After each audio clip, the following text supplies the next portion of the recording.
So a polygon is basically just a two-dimensional shape is what it is. So for example, you can have a triangle, a quadrilateral, a pentagon, so on and so forth.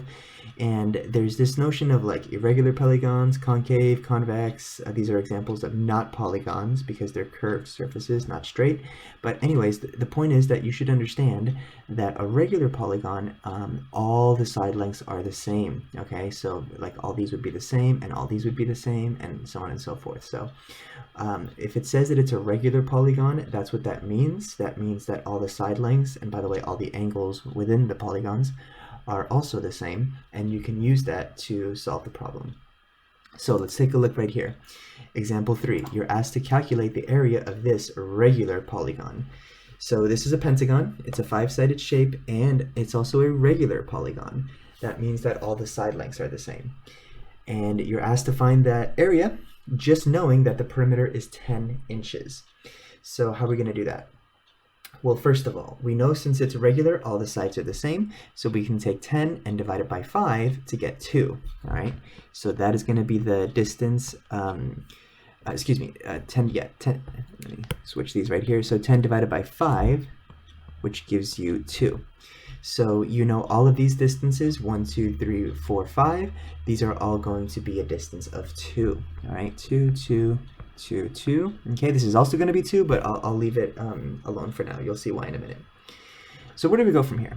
Okay, so all these are the same. So what we can do, the key insight here that you have to understand is you can actually just put a center in the middle of the polygon and then just connect that center to all the vertices of the polygon. And because this is a regular polygon, all of these triangles that I'm drawing right here, these 5 triangles, 1, 2, 3, 4, 5, all of these are going to be the same because it's a regular polygon, okay? So if we can find the area of one of the triangles and multiply it by 5, then we'll get the area of the whole shape. So that's going to be our strategy. So I'm going to take this polygon, this triangle right here within the pentagon and redraw it right here and show you how to use trig in order to solve this problem. So here's what you need to do. You draw a line from the vertex perpendicular to the opposite side. That's the height of the triangle. And of course, this would be the base. Okay, so the base there, this bottom distance is 2 because it's the same as this distance, right?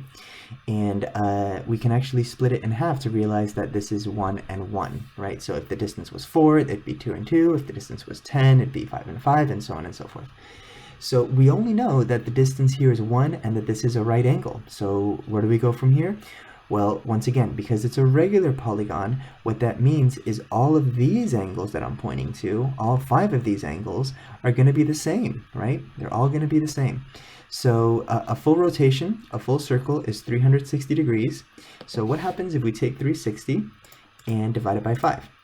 If we take 360 and divide it by 5, we get 72. So each one of the angles is 72 degrees, okay? Each one is 72. Now, how does that come into play for this triangle? Well, remember that we cut this triangle in half. So this angle right here that I just drew is 72. That's this one right here, that's 72. But remember, we cut that 72 in half, okay? So what that means is that each one of those angles is 72 divided by 2, which is going to be 36. So this is 36 degrees right here, same as this one. This is 36 as well. Okay, so we're doing this in order to find the height of this triangle because, we know the base. We know the base is 2, and we don't know the height. So I'll label that H for the height.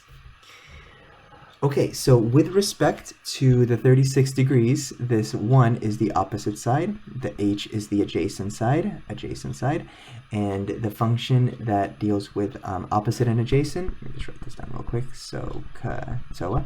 The one that deals with opposite and adjacent is the tangent. So we know that the tangent of 36 is equal to the opposite side, which is 1, over the adjacent side, which is H, okay? Multiplying both sides by H and dividing by the tangent of 36, that gives us that H is equal to 1 over the tangent of 36, okay? So that's what we're going to type into our calculator for the height of one of the triangles. All right, so it's going to be 1 divided by the tangent of 36, close parentheses, gives me 1.37. Okay, just making sure I'm in degrees. 1.37 will round out to 1.4, and that's going to be h. So I'll store that as the new h. So approximately 1.4.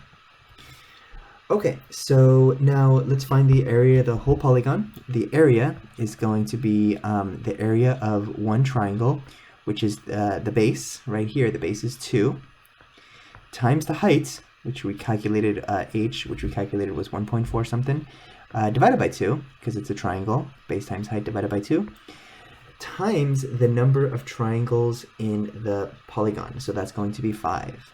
Okay, so that's how to find the area of a triangle. Now, it was just coincidence here that this distance was 2. All right, so notice that here these 2's can actually cancel out. So if it was another number, maybe that wouldn't have happened, but we can actually, just to make things simpler, cancel out these 2's and realize that the area is just 5 times h. Okay, you're not always going to be able to do that, but now that we were able to do that here, might as well. So, yeah, 5 times h would be the solution. So we know that h is this, multiplied by 5, and we get the area is about 6.88, round that to 6.9. So the area is about 6.9 units squared. All right, everybody, so that's how to use trigonometry in order to find the area of triangles and polygons, which are made up of individual triangles.